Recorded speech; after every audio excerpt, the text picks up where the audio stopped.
Hey there! In this short video, we will look at how InterviewBot uses Synthesia to replace real actors with realistic avatar interviewers. InterviewBot is an app that helps candidates prepare for job interviews. It includes more than 1,000 questions on over 20 subjects.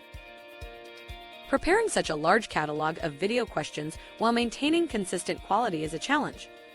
This is where Synthesia came in and helped InterviewBot streamline the creation of video questions.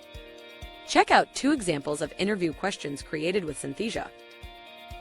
Which is a better marketing channel in your opinion, Facebook or Instagram? Tell me what you know about us as an organization. InterviewBot used to use real actors. Now they use Synthesia, which gives them 3 key advantages. First, flexibility. Now they can easily just duplicate an existing video and create a new video in minutes. Second, scalability. Synthesia reduces the time to market of video content by up to 80%. And third, cost.